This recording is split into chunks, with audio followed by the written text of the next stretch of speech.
what men should do and what they actually do is two different things.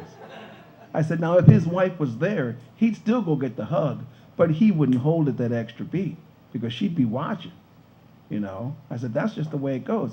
I said, but okay, I was on a gig with this guy. The singer wasn't there. It was just the two of us were in this little place. And he starts talking to me about his wife for some reason. I don't know what it was. And he said, my wife has the two my wife has the most desirable attribute in a woman for him, a large boobs. He says this to me. I was stunned. I said, I'm thinking, why are you telling me this? Why would you even say that? You know, there's a universe of things to talk about, and you're going to tell me that you married your wife because she had large chest. I don't get it. And so she says, my wife says, well, what did you do?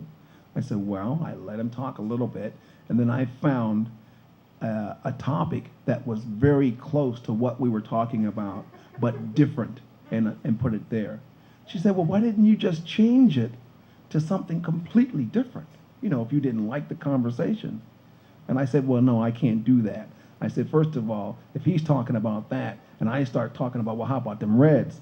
Then he'll know that I didn't approve of what he had just said. And I don't want him to do that because I'm a working musician, and I don't want him to be uncomfortable calling me because he'll be, oh man, I'm embarrassed calling this guy because I was talking about my wife's boobs and now I don't think that was quite right.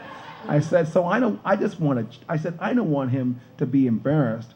I just want him to not talk about whatever it is he's talking about anymore so I can be comfortable. That's all I want. So anyway, those are the three stories. That's what I told my wife just the other day. I told her these three stories. She said, what is it with men? I said, look, this is just the way it is. Oh, I told her, I forgot. I did tell her one story that happened to me.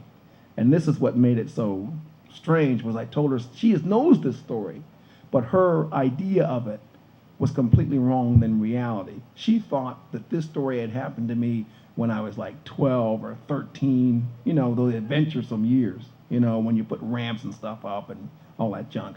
Way down in southern Ohio, and this didn't happen when I was 12 or 13, this happened when I was 20.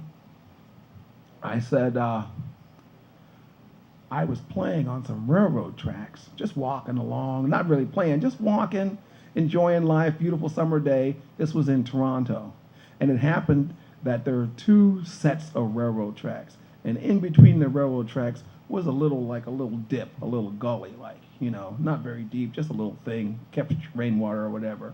And I said, I was walking along, enjoying the day. And then I decided to see if I could jump over this, you know, over this little dip. It wasn't any water or anything. I just wanted to jump, you know. So I turned over to the side, and I went like this. I jumped. As soon as my feet left the dirt, I heard the diesel train. And I turned around like this. The diesel train was right there where I had been like 1 second before. I didn't hear it. I didn't jump because I heard the train. I just felt like jumping. And that saved my life because the train was right there and I never ever heard it. I found out later on that that is not uncommon with these newer trains especially, because if the conductor can see you a long ways off, he'll start blowing his horn. But the volume comes up to you so gradually, if you aren't paying attention, it's easy for your mind to blank it out.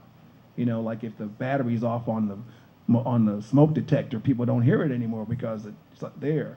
So I found out that's what happens to a lot of people. That's what happened to me. She said, that happened to you? I said, yeah. She said, I thought that happened to you where you grew up. You were 13 or 14. I said, no, I was 20. Man, she looked disgusted. She said, you were 20? I said, yeah. And then I told her this thing about, you know, scientific, blah, blah, blah, blah, blah. So anyway, so that's all. I don't have any, like, you know, I don't have any conclusion. I don't have any great thoughts. It's just that every 2 or 3 years, my wife finds out about something about men that she just didn't know, and she had no idea about. And that's all I have to say. All right.